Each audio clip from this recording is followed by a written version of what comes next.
야곱이 집을 그냥 야반도주 하듯이 떠나서 외삼촌 라반에게 왔지요. 라반에게 몸을 의탁하고 살아간 지 20년의 세월이 흘렀습니다. 그곳에 오게 될 때 사실은 야곱의 손에는 아무것도 가진 것이 없었지요. 호렬단신, 그저 목숨 하나 부지하기 위해서 라반을 허겁지겁 찾아왔습니다. 그런데 20년의 세월이 흘렀습니다. 그리고 떠날 때가 되어서 가만히 야곱의 손에 있는 것을 살펴보니 엄청난 것이 야곱에게 생겼습니다. 제일 중요한 게 무엇입니까? 특별히 하나님의 약속이 이루어져 나아가는 데 있어서 야곱에게 가장 중요한 것은 가족이죠. 바로 가족이 생겼습니다. 엄청난 대가족이 생겼지요. 그래서 이 가족들을 다 준비시켜서 이제 아버지 야곱이 있는 그곳으로 돌아가려고 준비를 합니다. 근데 우리가 어제 말씀 살펴본 것 중에 3절 말씀 보면은 하나님이 야곱에게 나타나셔서 내 조상의 땅, 내 족속에게로 돌아가라 말씀하셨습니다. 그 말씀하신 것을 야곱이 기억하고, 그렇죠? 예. 사실은 돌아갈 준비를 조금씩 하고 있었던 것을 우리가 알고 있습니다. 자기의 품삯도 제대로 계산해서 받으려고 하고 자기의 재산을 어떻게 하든지 지켜나가려고 했던 그런 야곱의 모습을 우리가 알고 있지요. 이제 그런 과정에서 라반과 갈등도 생기고 떠나야겠다라고 하는 생각이 더욱더 크게 야곱에게 들었을 것입니다. 그래서 이제 그 길을 준비하고 떠나려고 하는 것이죠. 하나님의 백성, 하나님의 자녀인 야곱도 이렇게 떠나야 될 때가 있을 때, 그렇죠? 특별히 하나님의 음성에 순종해서 잘 준비하고 그 길을 떠나게 됩니다. 우리들도 하나님의 자녀요, 하나님의 백성입니다. 우리가 원치 않는 상황이 일어나게 되어서 우리의 삶을 정리해야 될 때도 있고 그 상황을 피해야 될 때도 있지요. 그럼 어떻게 해야 할까라고 하는 게 우리에게는 참 중요한 것입니다. 믿음의 사람으로서 세상 사람들과 같이 해서는 안 되기 때문이지요. 자, 그럼 어떻게 해야 될까? 오늘 말씀 속에서 우리가 함께 은혜 나누기 원합니다. 자, 우리 첫 번째 살필 말씀은 18절 말씀입니다. 18절 말씀. 자, 우리 같이 읽습니다. 자, 시작. 그 모은 바 모든 가축과 모든 소유물 곧 그가 밧단 아람에서 모은 가축을 이끌고 가나안 땅에 있는 그의 아버지 이삭에게로 가려 할세. 아멘. 자, 이제 하나님께서 야곱에게 떠나라 하셨던 말씀 있지요. 그 과정의 준비를 조금 했었습니다. 하지만 이제 떠나야 될 때가 되니 딱 그 타이밍이 된 거죠. 그러자 야곱이 즉시 순종하여 움직이기 시작을 합니다. 그래서 17절 말씀 보면은 야곱이 가족들을 다 낙타에 태우고, 그치요? 떠나려고 합니다. 근데 가족들만 낙타에 태웠다고 떠날 수 있는 게 아니지 않습니까? 예. 라반과의 갈등 속에서 그 품삯으로 받았던 그 가축들, 20년 동안 애쓰고 수고한 자기 고생의 대가, 그것을 그대로 놓고 갈 수는 없지 않습니까? 그래서 가족을 불러 모아 낙타에 태우고 자기의 재산을 빨리빨리 신속하게 잘 정리해서 먼 여행 떠날, 고향으로 돌아갈 그 여정을 신속하게 준비하고 행해 나아간다라고 하는 거예요. 그래서 이끌고 가려고 했다, 이렇게 말하는 것을 우리가 보게 됩니다. 그런데 여러분들, 우리가 18절 말씀 속에서 중요하게 보아야 될 표현이 있습니다. 그게 뭐냐 하면 제일 18절 앞부분에 나오는 모은, 이런 표현이 나오죠. 모은. 이 모은이라고 하는 표현이 18절에 2번이 나옵니다. 이건 동사로 쓰는 거죠. 그래서 이 모은 바 모든 가축, 그가 밧담 아란에서 모은 가축을 이끌고, 이게 2번 나와요. 그 다음에 명사형으로 1번 나옵니다. 그게 뭐냐면 소유물이라고 하는 단어예요. 그러니까 같은 단어가 명사형으로 2번, 명사형으로 1번, 동사형으로 2번에서 토탈 3번이 쓰였다라고 하는 거예요. 여러분 잘 보세요. 야곱이 형 에서를 피해 이 하란, 외삼촌 있는 라반을 찾아온 그때는 손에 아무것도 든 것이 없었습니다. 호렬단신 생명 하나 건지려고 허겁지겁 달려왔습니다. 그런데 20년 만에 야곱은 12명의 자녀가 태어났지 않습니까? 네, 얼마나 큰 축복입니까?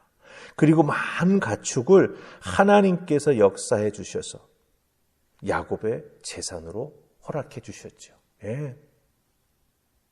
태어나는 가축들마다 다 알록달록 얼룩이 있고 하얘야 될 그 털에 다 반점이 있고 검은색으로 털이 생겨서 다 야곱의 재산이 되고 말았습니다.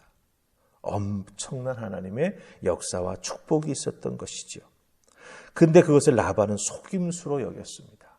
예, 야곱이 날 속여서 내 재산을 강탈해 가는구나 라고 생각을 했었죠. 그래서 갈등이 고조됐습니다. 이렇게 어렵고 힘든 위기 야곱이 잘 견디고 이겨냈습니다. 인생에 있어서 20년 동안 라반이 품삯을 제대로 주지 않고 자기를 속였을 때에도 그것을 잘 견디며 참았습니다. 그러나 이제는 떠나야 될 때가 되었다라고 하는 것이죠. 하나님께서 때를 알려주시고 하나님께서 축복해 주셔서 그 가축을 많이 모을 수 있도록 하나님이 은혜도 베풀어 주셨습니다. 하나님이 도와주시지 않았다면 야곱은 그 어느 것 하나도 이룰 수 없었을 것입니다. 예, 야곱의 잔꾀가 외삼촌 라반에게는 통하지 않을 수도 있기 때문이죠. 왜? 라반이 속으로 난 자식이 아니기 때문이죠. 예, 얼마든지 자기 것을 지키기 위해서 라반은 야곱의 목숨 하나쯤 빼앗는 것 아무것도 아닐 수도 있었을 것입니다. 근데 하나님의 은혜로, 그렇죠? 그 야곱이 수고하고 애썼던 모든 것을 다 지키면서 떠날 수 있도록 하나님께서 기회를 허락해 주셨다라고 하는 것입니다. 여기서 배울 것이 무엇입니까? 우리가 아무리 수고하고 애쓰고 인간적인 방법을 동원해도 하나님 앞에 순종하지 아니하면 제대로 된 결실을 맺을 수 없다라고 하는 거예요. 그래서 야곱은 하나님의 음성을 듣고 더욱더 빨리 준비해서 순종하며 그 자리를 떠나기 위해서 모든 것을 행해 나아가고 있다라고 하는 것입니다.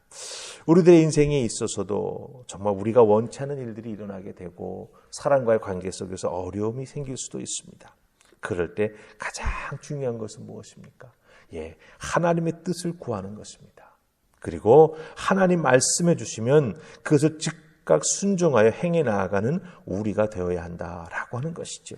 인간적인 방법, 사람과의 관계 속에서 사실은 상대적인 것이기 때문에 통할 리가 없습니다. 하지만 하나님의 방법은 절대적입니다. 예, 인간의 방법은 상대적이죠. 케이스 바이 케이스입니다. 하지만 전능하신 하나님의 역사는 절대적입니다. 모든 조건이나 상황을 다 넘어서는 것이죠.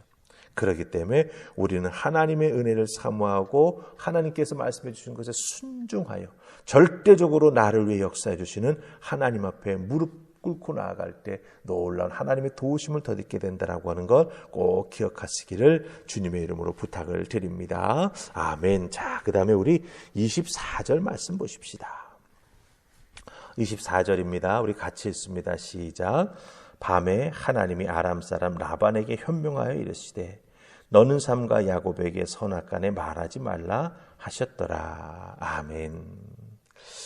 야곱을 쫓는 라반, 그 마음속에 얼마나 괘씸함이 있겠습니까? 아니 적개심이 있을 수도 있지요. 예.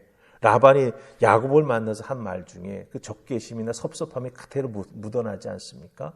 왜? 내 딸들과 내 손자들, 손과 이렇게 작별 인사도 못하게 하느냐. 사실 이렇게 큰 섭섭함이 될 수 있는 것이거든요. 그렇게 야곱을 쫓는 라반에게 하나님이 꿈에 나타나셔서 야곱에게 선악간에 말하지 말라라고 하나님의 뜻을 전달해 주십니다. 라반이 야곱을 만나서 그 하나님의 말씀을 알려주지요. 근데 우리가 여기서 발견하는 것은 무엇입니까? 예. 야곱이 계획하고 떠나고 여러 가지 하나님의 말씀에 순종하지만 또한 하나님은요, 하나님 쪽에서 살아계신 하나님께서, 그렇죠? 예, 야곱에게 라반이 손대지 못하도록 야곱의 반대편에 서 있는 사람에게도 하나님의 뜻을 알리시고 경고하신다라고 하는 거예요. 참으로 귀한 것 같습니다. 어쩌면 우리가 알지 못하는 순간에도 하나님은 우리를 지켜주시고 역사하시기 위해서 나의 반대편에 있는 사람에게, 그렇죠? 무슨 일이 일어나게 하실 수도 있고, 뭔가 상황이 꼬이게 하실 수도 있고, 그 사람이 깜빡 잊고 그냥 지나가게 하실 수도 있고, 여러 가지 상황과 방법을 통해서 우리를 지키시고 보호하고 계시다라고 하는 것입니다. 참으로 귀한 하나님의 모습을 우리가 여기서 발견하게 됩니다.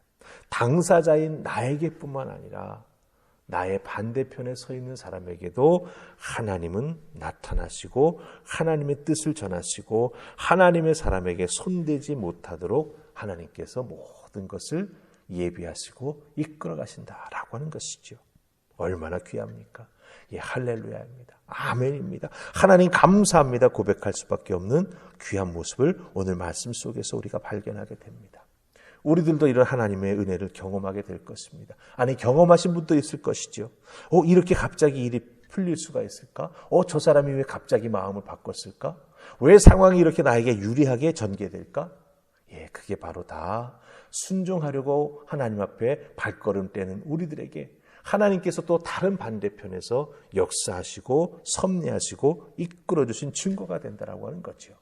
그러기에 우리는 감사할 수밖에 없고요. 그러기에 하나님 앞에 모든 것 맡기고 의뢰하면서 굳건한 믿음으로 하나님 따라 나아가는 하나님의 자녀가 되는 것이 얼마나 귀하고 복된 것인가라고 하는 것을 다시 한번 확인합니다. 여러분의 인생의 삶 속에서 여러 가지 어렵고 힘든 순간이 다가올 수 있습니다. 그때 하나님의 뜻을 구하고 즉시 순종하는 여러분 되실 때 하나님께서 그 반대편에서 또한 역사해 주신다라고 하는 것 꼭 기억하시고 하나님을 믿고 의지하며 기도하며 또 하나님께 감사하는 여러분들 되시기를 주님의 이름으로 축복합니다. 아멘. 우리 기도하십시다. 좋으신 하나님 감사합니다. 야곱과 라반의 관계가 참으로 그 출발은 너무나 아름답고 좋았는데 20년이라고 하는 세월 속에 사람의 관계가 금이 갑니다. 또한 거기에 물질이 끼게 될 때 오해를 하게 되기도 하고 욕심이 생기기도 하는 것을 보게 됩니다.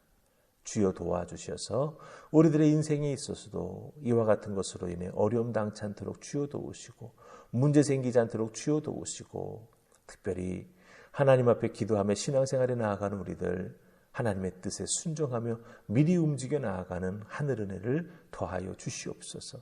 그럴 때 우리 하나님께서 또한 우리의 반대편에서도 역사하시고 살아계신 하나님의 놀라운 은총을 저희들에게 더하여 주실 줄 믿습니다. 우리에게 말씀하시고 또한 상황 속에 개입하시는 하나님, 우리 믿는 자들에게는 이 모든 것이 너무나 큰 은혜임을 고백합니다. 하나님 감사합니다. 이 모든 것 감사함으로 아멘으로 받아들여 우리들의 인생에 어려움이 있을 때마다 우리에게 말씀하시고 또한 우리들의 인생에 간섭하시는 하나님의 은혜를 통해 모든 문제가 해결받을 수 있도록 우리 하나님 축복하여 주시옵소서. 도우시고 인도해 주실 줄 믿고 예수님 이름으로 기도하옵나이다. 아멘.